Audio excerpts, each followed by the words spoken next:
ini agendanya adalah tentang anggaran, kami dari fraksi PDI Perjuangan menyetujui agar bintang yang nyangkut di anggaran Komnas HAM dan Komnas Perempuan untuk segera dicabut agar bisa bekerja lebih optimal. Yang kedua adalah kami juga sepakat dengan Ibu Dewi Asmara. Terima kasih, sangat luar biasa memperjuangkan agar Satker dan anggaran Komnas HAM dan Komnas Perempuan dipisahkan supaya masing-masing memiliki kekuatan yang lebih baik begitu ke dalam maupun keluar. Yang juga tidak kalah pentingnya adalah tadi kalau menyimak apa yang disampaikan oleh senior-senior di Komisi 13, khususnya yang disampaikan oleh pimpinan Pak Sugiat, betapa pentingnya relasi antara Komnas Perempuan, Komnas HAM, dan Komisi 13 ini. Kami juga sama, kami sangat berharap kita benar-benar menjadi mitra yang strategis bahwa Komisi 13 jangan hanya diingat ketika mengajukan anggaran saja, tetapi juga ingatlah kami bahwa kami ini di sini adalah mewakili juga masyarakat untuk memperjuangkan hal yang sebetulnya menjadi inti dari apa yang diperjuangkan terkait hak asasi manusia, yaitu warga negara Indonesia, khususnya juga perempuan dan anak, begitu, yang kami juga menghadapi hal yang sama di daerah pemilihan kami masing-masing setidaknya. Oleh karena itu, saya sangat mendukung tadi dan mudah-mudahan juga saya bisa ikut untuk kita save, selamatkan Ibu Saudah, Nenek Saudah tadi yang disampaikan oleh Pak Jos Rizal dari Sumbar 2 fraksi PAN dan juga Pak Sadiku dari fraksi Nasdem.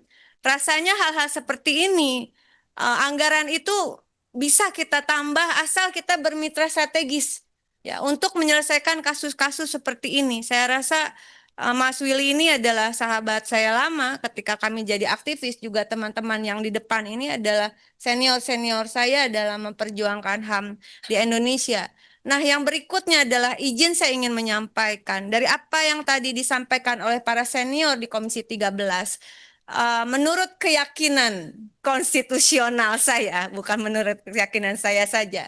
Menurut keyakinan konstitusional saya adalah apa yang menjadi tugas Komnas HAM dan juga Komnas Perempuan tidak terlepas dari hak asasi manusia yang bernama warga negara Indonesia yang telah diatur oleh konstitusi, yaitu konstitusi kita mengingatkan bahwa hak-hak dasar mandatori konstitusi bagi setiap warga negara adalah terpenuhinya hak atas pertama, sandang, pangan, dan papan, kedua, pendidikan dan kebudayaan, ketiga, kesehatan, pekerjaan, dan jaminan sosial, keempat, kehidupan sosial, perlindungan hukum dan HAM, yang kelima, infrastruktur dan lingkungan hidup yang baik, aman, dan nyaman.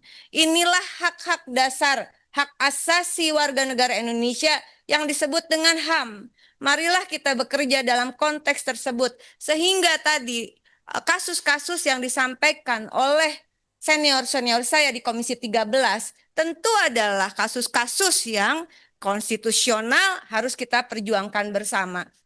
Nah, terakhir, saya ingin menyampaikan satu kasus yang penting juga adalah terkait ini sedang rame kasusnya di media sosial. Media sosial saat ini adalah media juga untuk menyampaikan isu-isu penting, tadi dikatakan no viral no justice atau saya menyebutnya viral for justice begitu. Dan di Komisi 13 ini kemarin saya sudah minta izin ketika rapat bersifat terbuka, maka saya diperkenankan juga untuk live. Dan mudah-mudahan live ini juga memberi support kepada Komisi 13 yang saya yakin dari tadi teman-teman luar biasa memperjuangkan banyak isu tentang HAM. Kasus yang sedang ramai di media sosial adalah child grooming.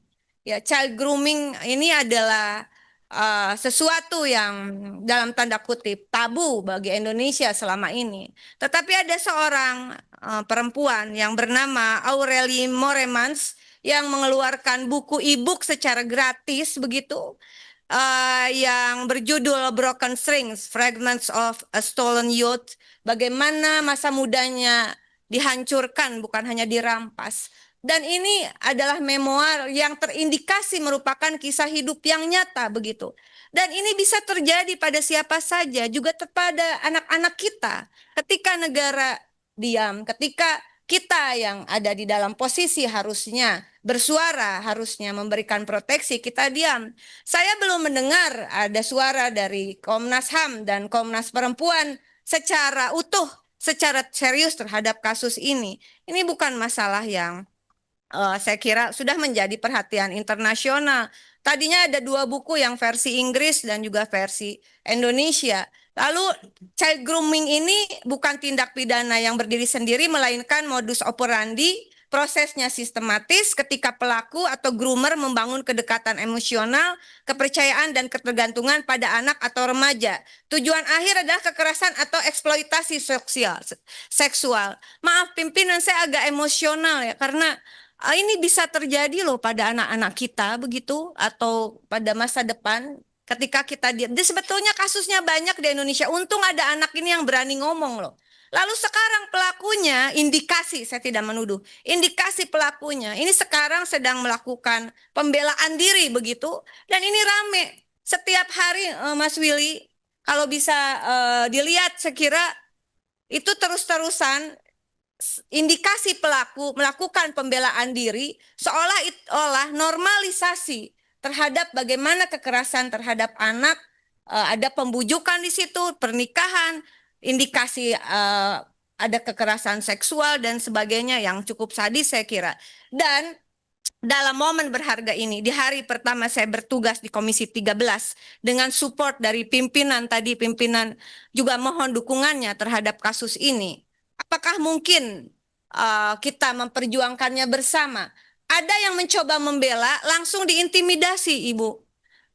Kasus ini langsung, namanya sahabat saya juga, Mbak Hesti, artis juga ya, langsung diintimidasi begitu. Dan tidak ada satupun negara yang kemudian saat ini, saya kira, untuk bersuara. Oleh karena itu, berpijak karena negara hukum, ada undang-undang perlindungan anak, ada undang-undang penghapusan kekerasan seksual. Ini ketuanya adalah Mas Willy. Waktu itu saya inisiator, tapi bisa gol itu karena ketuanya adalah Mas Willy saat itu di balik. Terima kasih Mas Willy. Dan kemudian juga ada undang-undang ITE di sana, kemudian ada undang-undang di KUHP, bahkan di KUHP baru begitu juga diatur persoalan ini, bahwa bisa ada hukuman berlapis. Nah, saya tidak tahu bagaimana caranya. Mungkin nanti kita buka ruang diskusi dengan Komnas HAM, Komnas Perempuan secara khusus tentang child grooming, dan libatkanlah kami begitu. Sehingga kami juga bisa melakukan edukasi kepada publik. Sekali lagi saya mohon dukungannya agar kita mengangkat isu child grooming ini yang berani dibuka oleh Aurelie Moremans, dan kita tinggal melanjutkan perjuangannya. Jangan dibiarkan kemudian yang terindikasi pelaku itu berkoar-koar. Saya kira kalau perlu Komnas Perempuan panggil dong, atau kalau boleh dipanggil ke sini ya, karena menurut saya dia campaign soal child grooming. Kalau seperti ini caranya, normalisasi terhadap kekerasan seksual atas nama pernikahan berbasis keyakinan agama dan seterusnya.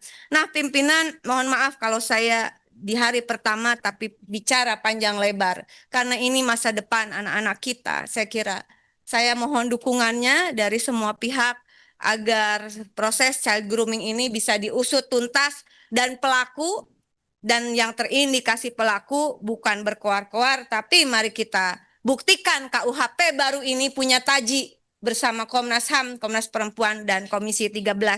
Beri sanksi yang setimpal sesuai dengan undang-undang yang berlaku. Terima kasih atas waktunya. Wallahul muwaffiq ila aqwamit thoriq. Wassalamualaikum warahmatullahi wabarakatuh.